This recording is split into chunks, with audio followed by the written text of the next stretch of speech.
Hi there, everyone, and welcome to Paper Wishes Weekly Webisodes. I'm Sara Newman, and I'm so happy you're joining me for this episode of Saturday with Sara. Today, I'm excited to show you the Midnight Forest collection from our friends at Hunkydory. You'll have toppers, gorgeous background papers, parchment papers, a stencil, pocket pad, and a magazine with tons of inspiration. So let's take a closer look, and we can start with our craft kit. I'm just going to move aside some of these other items just for now so that we can focus on one of my favorite elements from Hunkydory, which are their sheets of gold metallic foil toppers and frames. I think the artwork is absolutely stunning, and this is what Hunkydory is really well known for. They create these really beautiful coordinating topper sheets. All of these items are designed to go together. You've got something for the front of your card, for the inside of your card. You've got sentiments. You've got beautifully nesting frames in here. Everything is so beautifully illustrated. The colors are rich, and of course, the gold foiling on here really adds a beautiful, sophisticated touch. 4 sheets of these. Then you also have 4 sheets of metallic accented cardstock to go along. So you'll notice the foiling up along here on the corner, our sweet little fox down here at the bottom. Again, beautiful, rich colors in here. And of course, these are designed to go along with the toppers. So you can start to see just how many cards and papercraft projects you can make from this collection. Now, also included are 4 illustrated cardstock sheets. Just have a look at this gorgeous illustration. So here again, you can use these for your front of your card, for the inside of your card, and the illustrations just stunning. Here's one of my favorites. Now we've got more paper to go along, and here's a good example of 2 that will coordinate beautifully. You've also got 4 double-sided pattern papers in here. So just as I'm flipping through, you'll see that these are perfect as all over background sheets or for matting, and they go together with the other elements perfectly. There is still more. I've got some parchment paper. I'm going to bring these in one by one so that you can see what they look like against a white background. Now they're translucent. You can see my hand underneath here, and these are beautiful for layering. So you've got 2 sheets that have kind of a split in the middle so that you can just simply snip those apart with your paper trimmer and use them as backgrounds. There are also 2 sheets that have cutout elements in here too. So you've got some sentiments and more of these beautiful illustrations here as well. Here's the second one. All designed to work together beautifully. Then we've also got that 6 by 6 inch tree stencil here. Beautiful for use with Hunkydory dye-based inks. We've also got some instructions on the back here. Now, as for inspiration, if you love magazines as much as I do, you're absolutely going to adore the crafting magazine. So this includes 100 plus projects. The magazine itself is 99 pages, and inside here you're going to have lots of project ideas for the Midnight Forest collection. And you can see that Hunkydory's designers have created some beautiful designs. They also include written instructions, which is really nice here too. But of course the photography is gorgeous, and it's really just a wonderful way of getting some inspiration and some ideas. Now, it's not just the Midnight Forest collection. As I'm flipping through, you'll see we've got some Christmas cards in here as well, and lots of additional themes here too. So grab a cup of tea or a cup of coffee and give yourself some time, because really this magazine is absolutely loaded with lots of wonderful ideas. And again, with those instructions in there too. I'm going to flip all the way to the back here so you can see on the inside back they also will include templates, which is great. So this is a really nice workbook of sorts. So there is still more in our collection today. And what about that little pocket pad? Well, the pocket pad is a Midnight Forest collection, and it contains 64 sheets of images that measure about 3 inches by 4 inches. So you'll have 4 each of 16 designs, and they are just perfect for your card front or for the inside. And we've got some that go vertically as well as horizontally. Again, lots of absolutely stunning images in there. And again, everything totally color coordinates. So as you can see, we have got a gorgeous collection of wonderful materials to use today. And of course, our friends at Hunkydory have made it so that everything is top quality and easy to use. And I think it's just a fabulous value-packed assortment of absolutely stunning designs. I'm really glad you're here today, and I'm excited to explore the creative possibilities with you. So come play with us. For our first project, I thought it would be fun to play with the patterned parchment paper and put together a quick and easy card design using one of the framed toppers as a card focal. So here you can see with this nested framed image, there is a center portion, there's a gold frame, and then there's this outside patterned frame.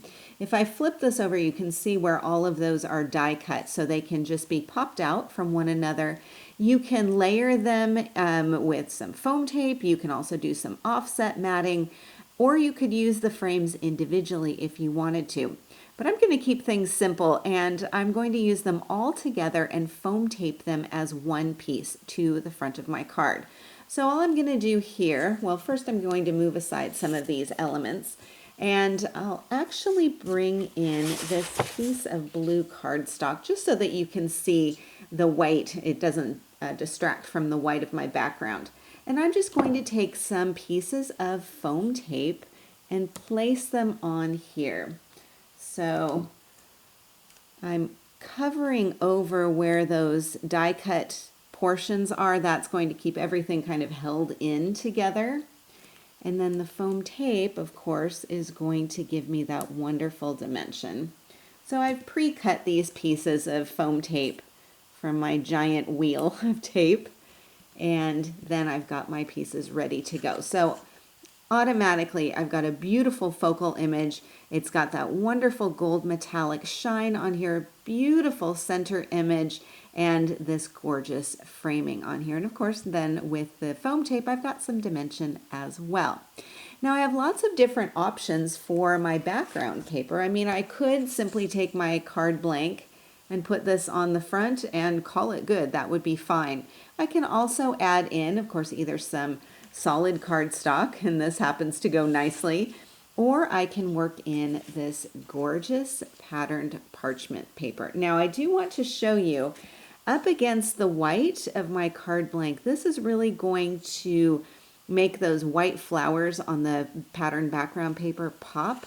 But if I put it onto a blue paper, have a look, just the difference between the two of those. So you've got lots of options when you're layering your parchment paper, just depending on what you put it onto.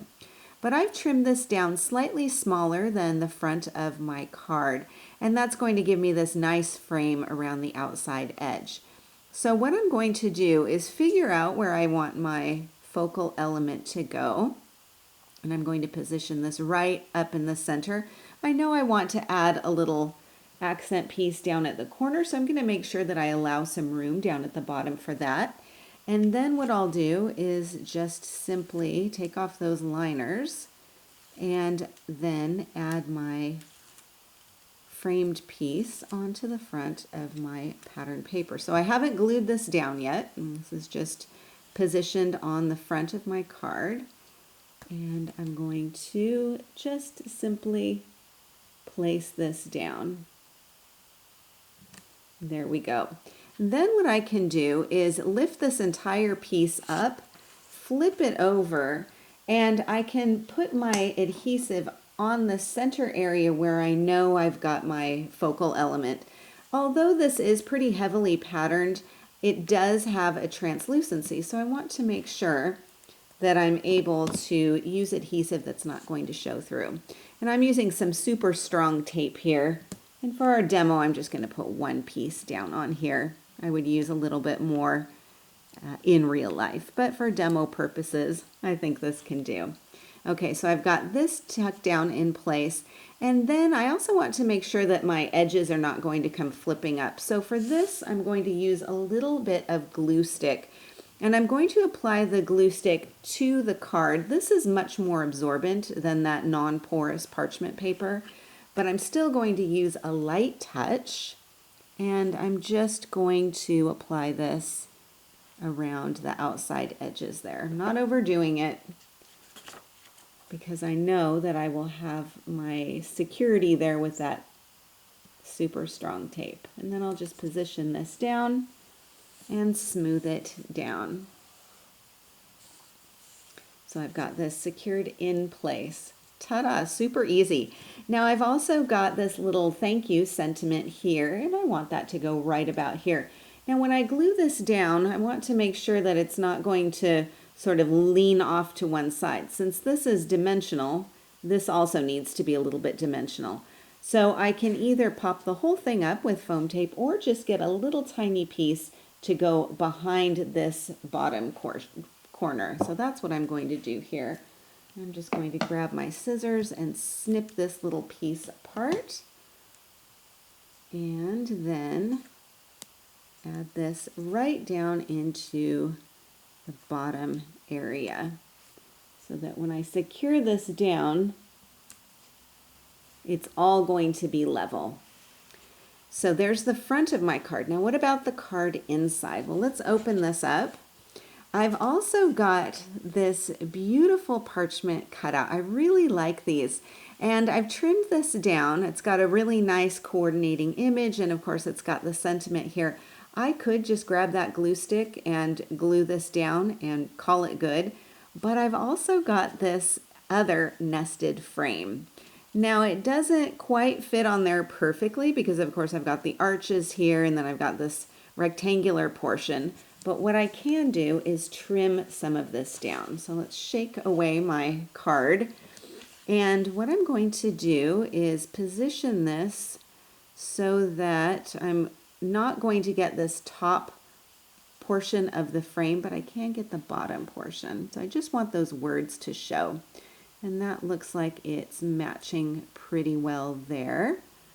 Okay, so I'm going to position it like so. I'm going to flip this over, and I'm going to come back with my stick glue and glue around the outside edges. Again, going over that nested line here. And then I'm going to position this so that I've got just the sentiment and I've got that bottom portion of the border. I'm going to smooth this down like so. And then I've got these two little bits up here, so I can grab my scissors again and just trim those off.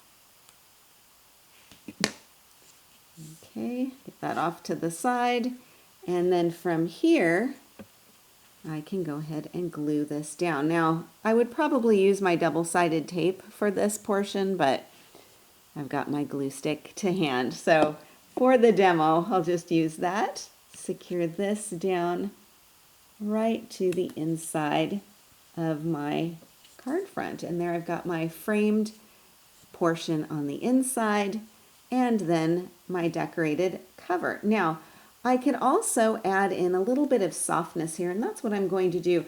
I've got a wonderful pack of jute twine. I really like tying this jute twine into bows and using the little bows as accents. So I've got a piece of yellow jute, which is picking up some of the yellow here in my backing paper. And I'm going to take my Cosmic Shimmer acrylic glue and my precision applicator, kind of figure out where I want this to go here, perhaps up in the corner there.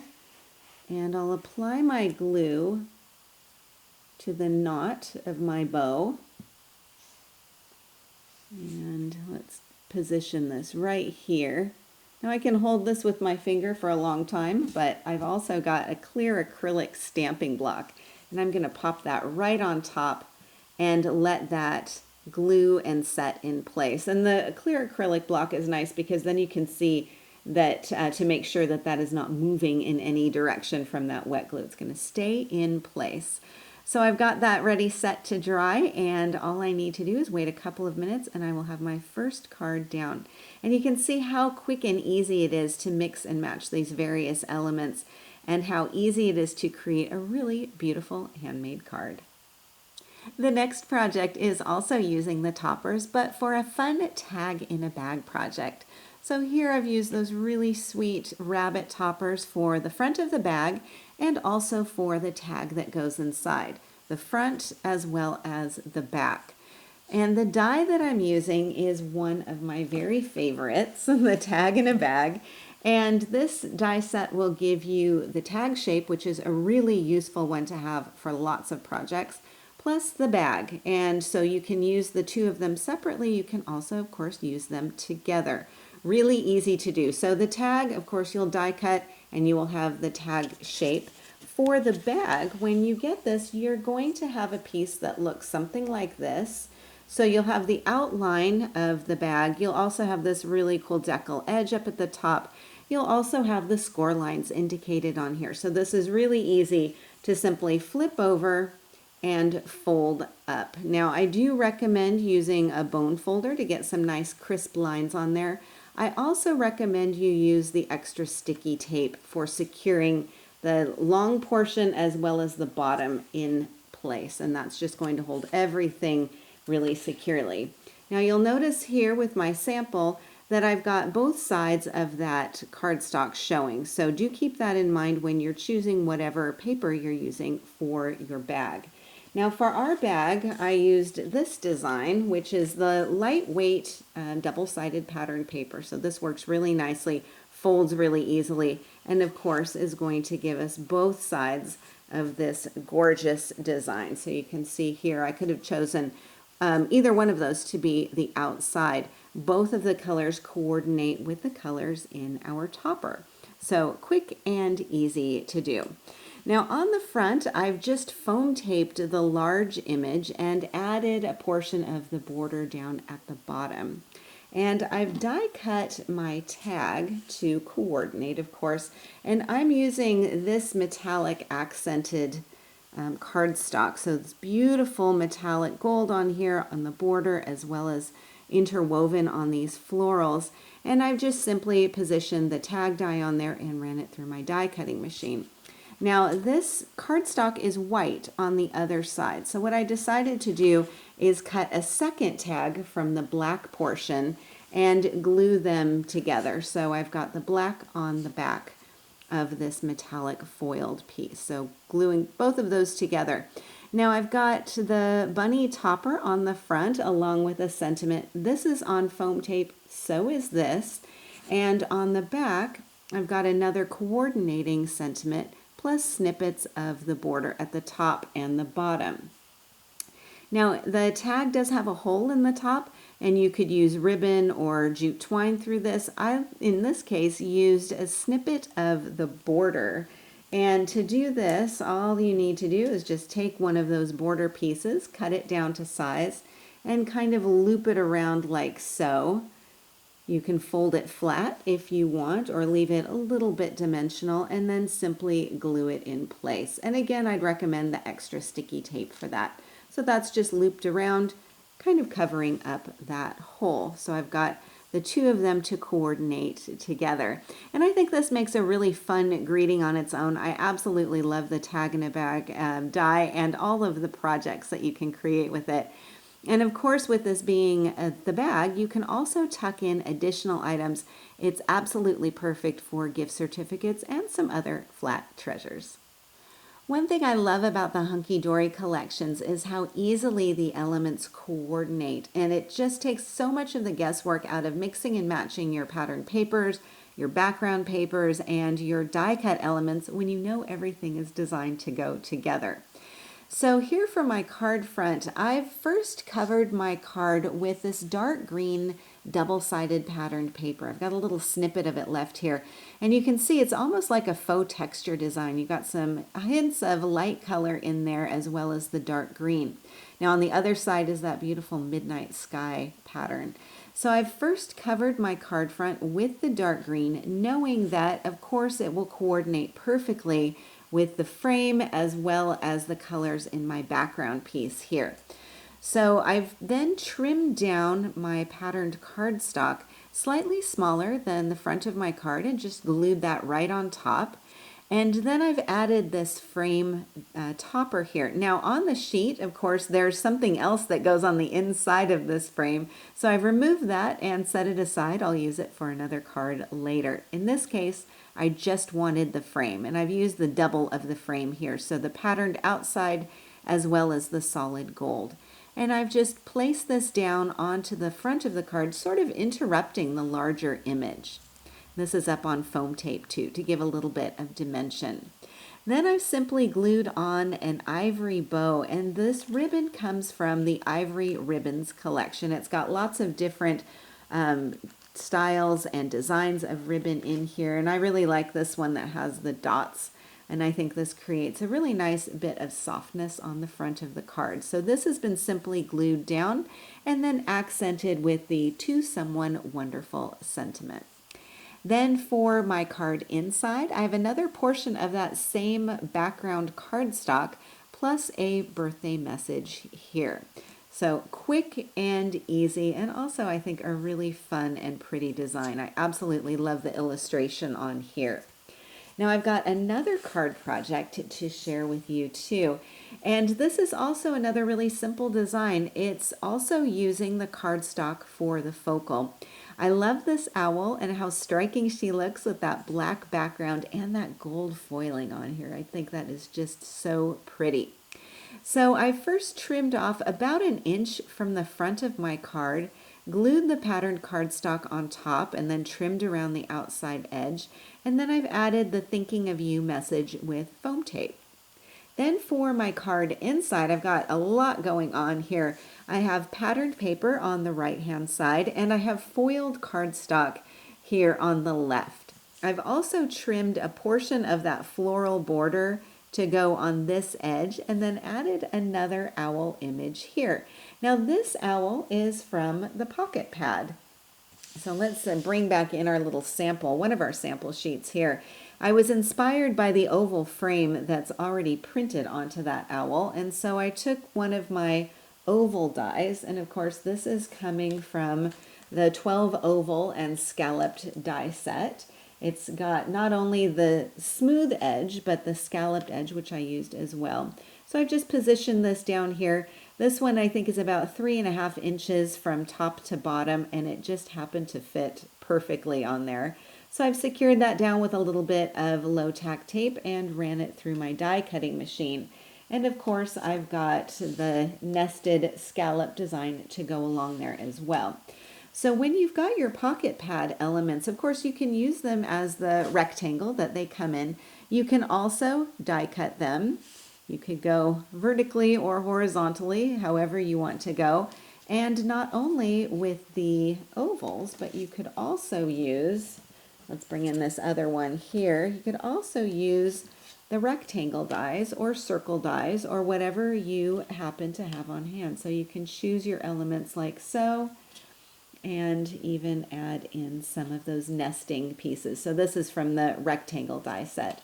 But I think this is also a really fun way to play with those images and create the shapes just that you want and whatever works for your card project.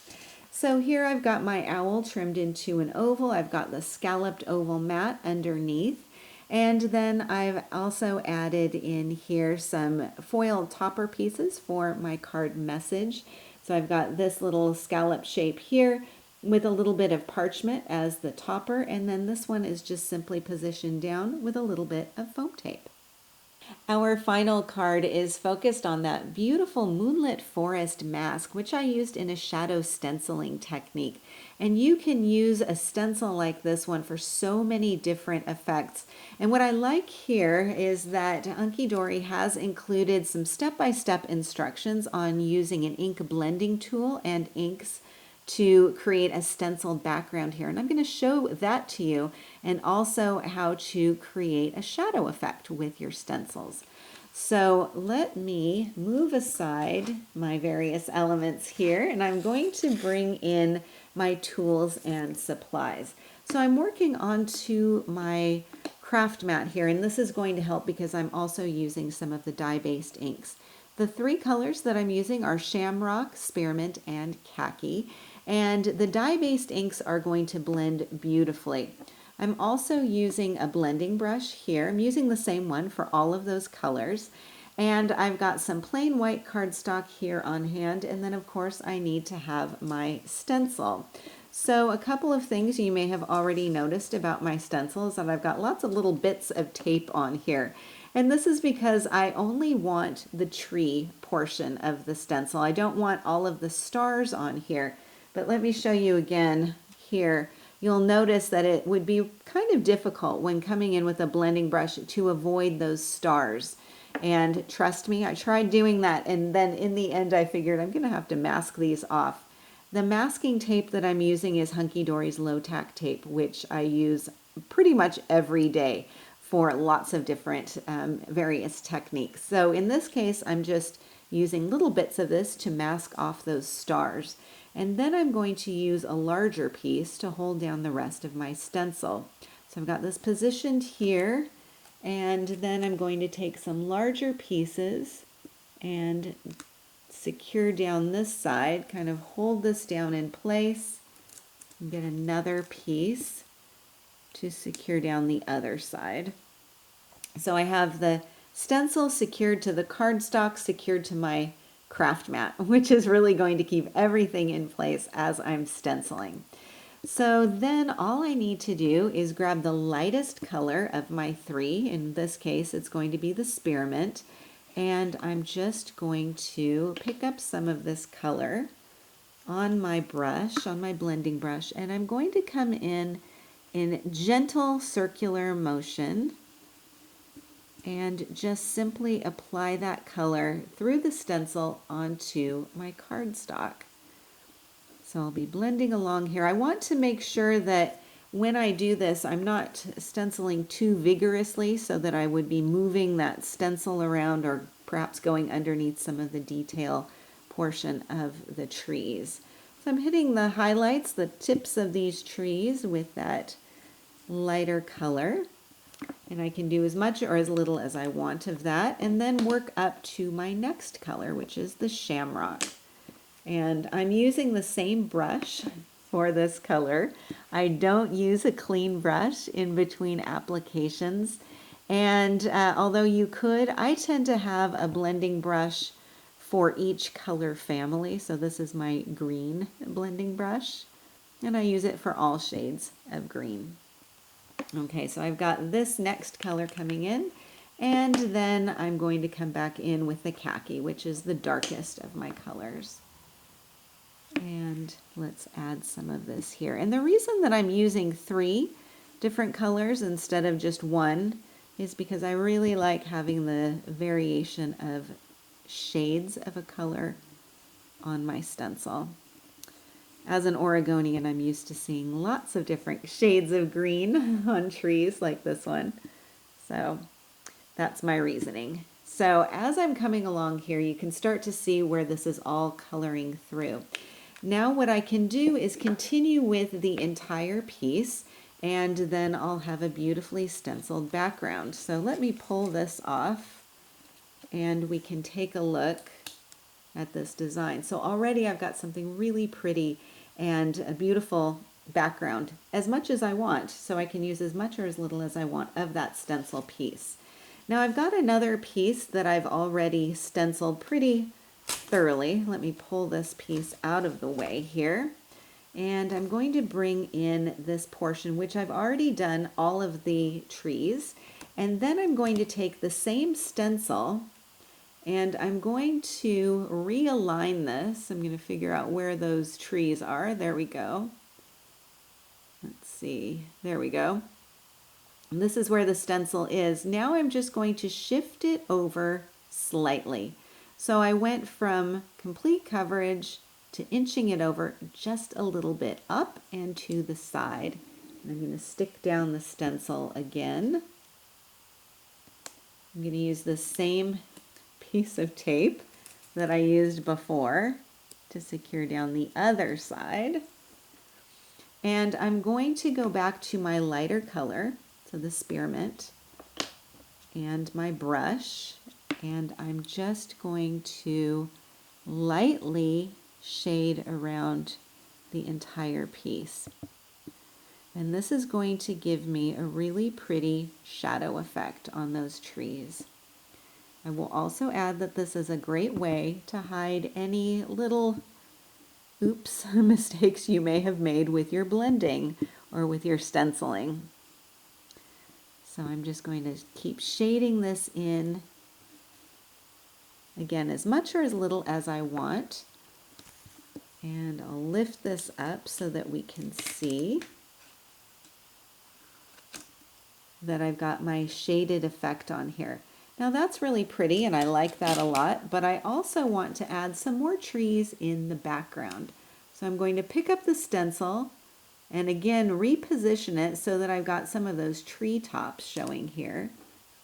Place this down again, and in this case maybe I want to go back to my shamrock. Staying with the lighter colors so that I get a nice variation. And I'm just stenciling for the tops of those trees. Very important. Put the lid back on, and then let's have a look here. Now you can see I've got some trees stenciled up here in the background. So although you can use your stencil in its entirety with just one color of ink, you can also move that stencil around. You've got a lot of freedom with pieces like this, depending on whether you're using the entire pattern or if you've decided to mask off certain elements. And that's what I've done here. So let's take another look at the card, and you can see I've got my shadow trees here in the background. I've got lots of different variation of color on those trees as well. And as I was playing with this stencil, well, this is the one that we did today, you can see how many different looks you can get just from the intensity of color that you're using. Here's another one with a little bit heavier handing on the khaki. Here's another one that's adding in a little bit of dove gray in there too. So you can get a lot of different looks just from the same inks and the same stencil. So then I've trimmed this piece down to size and I added it to the card front combined with some patterned cardstock. This has got a border down here at the bottom plus a ribbon from the Ivory Ribbons collection. For my card inside, I'm using this gorgeous fox and a simple topper sentiment popped up here in the corner. And that is our final project of the day today. So a very big thank you to our friends at Hunkydory for this gorgeous collection, value-packed collection that was so much fun to use. And a special thanks to you for joining me today. We're really glad that you're here, and we're so happy you're a part of the Paper Wishes family. Do feel free to leave a comment. We love to hear what you think. Each item can be purchased separately, and you can see them below. However, we've also bundled them into a creative money saver just for you. For the money saver, just see this webisode on paperwishes.com. And if you're watching us on YouTube, just have a look in the description box below this video. You'll find a link that will take you to our Paper Wishes webisodes page, and you can see everything I just mentioned. If you enjoyed our video today, we'd really appreciate a thumbs up. It helps people to find our channel. And don't forget to subscribe. We create 3 to 5 videos each week, so there's always something fun to inspire your creative spirit.